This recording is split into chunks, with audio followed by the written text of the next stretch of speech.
মাত্র 18 বছর বয়সে বিয়ে হয়ে গেল আমার। ফুলশয্যার ঘাটে 32 বছরের স্বামী বলল, দেখো, তোমার বাবা গরিব, তাই উদ্ধার করেছি কেবল। মনে আমার অন্য সোহাগ, থাকবে, খাবে দাবে, শাড়ি গহনা সব পাবে, কিন্তু কখনো আমাকে চেও না। কিন্তু বিয়ের নানা নিয়ম কানুনে আমার ক্লান্ত চোখে নেমে এলো অপার ঘুম। আমার স্বামী ভীষণ বড় ব্যবসায়ী। আমার ঘরের সঙ্গে লাগোয়া ঘরেই রাত্রিবাস করেন আমার স্বামী। আমি ঠাকুর শাশুড়ির বেঁধে দেওয়া খোপায় ফুল লাগিয়ে বিছানায় বসে থাকি একা।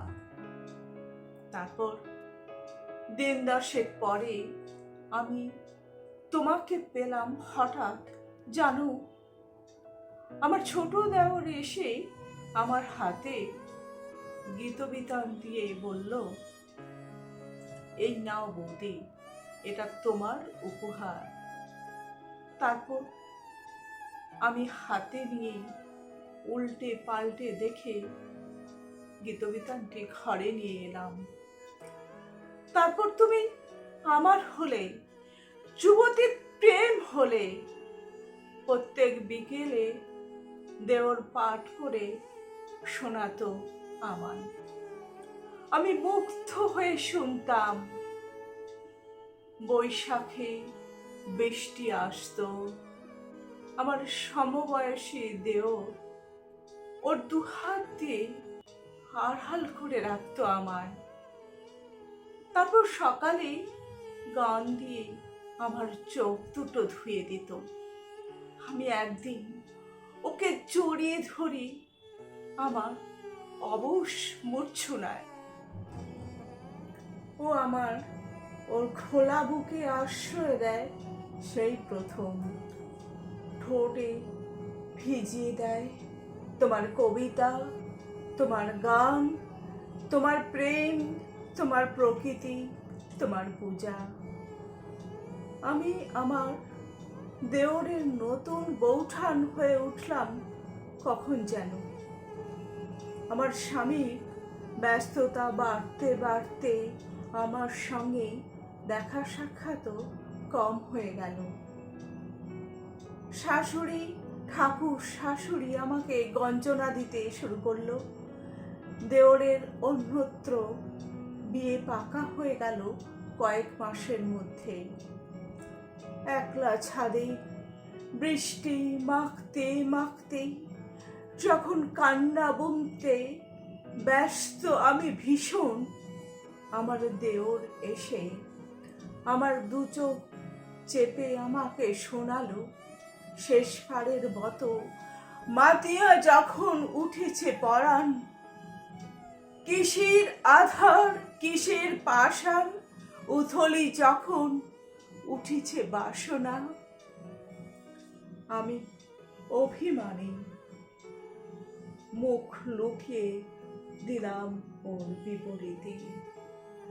সেই খোলা বুক, ভিজে ঠোঁট, উদাত্ত কণ্ঠের আবৃত্তি মিলিয়ে গেল প্রচণ্ড বজ্রপাতের শব্দে। আমার প্রিয় বন্ধু, আমার রবি দেওরের বিয়ে হয়ে গেল ধুমধাম করে। আমার উপরে আবার ভার পড়ল নতুন বউকে ফুলশয্যার সাজে প্রস্তুত করার জন্য। আমি তোমাকে সেই গীতবিতান থেকে আঁকড়ে ধরেছিলাম কবি। তোমার সোনার তরিতে ডুবেছি একলা দুপুর। তোমার বলাকা ভাসিয়েছি বিকেল অভিমান। তোমার সঞ্চয়িতা মুখের উপর চেপে ঘুমিয়েছি রাতের পর রাতে। আমার খোপার ফুল লুটিয়েছে বালিশের আনন্দে। ঠাকুর শাশুড়ি ভেবেছে আচারের বন্দোবস্তের কথা। আমার দেওর আমার সামনে দিয়ে সুসজ্জিত বউকে নিয়ে গেল ঘরে, হাতে তুলে দেবে গীতবিতান, বুকে পূর্ণ আদর। আমার খোপার চারদিকে গজিয়ে উঠবে বিষাদ। আমার ঠোঁটে দেওরের এঁকে দেওয়া রবীন্দ্রনাথ নেমে যাবে ধুলোয়, খুঁজবে আফিং। কবি, আমি তোমার নতুন বৌঠান হয়ে গেলাম তোমায় বুকে নিয়ে। ডাক্তার দেওরের ঘর থেকেই জোগাড় করে রেখেছিলাম ঘুমের ওষুধগুলো।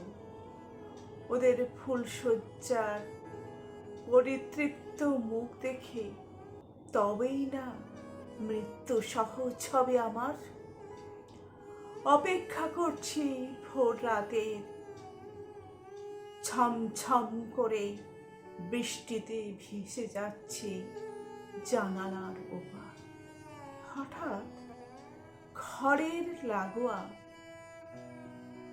আমার ঘরের লাগোয়া দরজাটা খুলে গেল। আমার ব্যবসায়ী বর বেরিয়ে এসেই আমার খাটের কোণে বসলো অপরাধীর মুখ নিয়ে। তারপর ফিসফিস করে বলল, আমায় মাফ করো।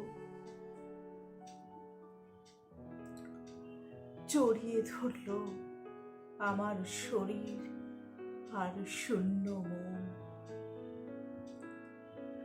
ঘুমের ওষুধ গলে গেল তোমার ভেসে আসা গানে।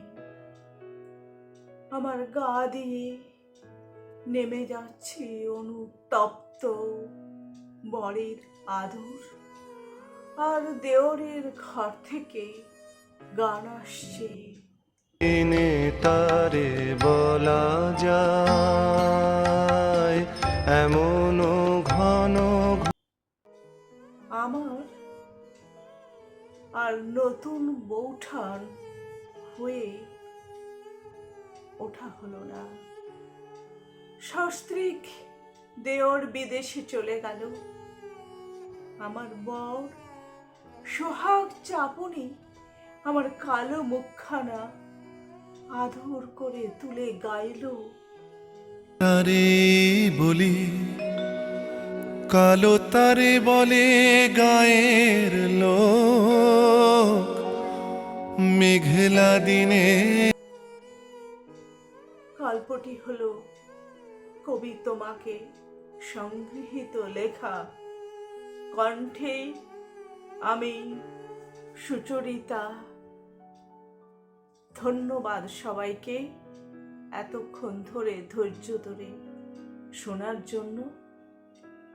কেমন লাগলো ভিডিওটি একটু জানালে খুব উৎসাহ পাবো। তাহলে আজকে আমি আসি। শুভ রাত্রি সবাইকে, ধন্যবাদ।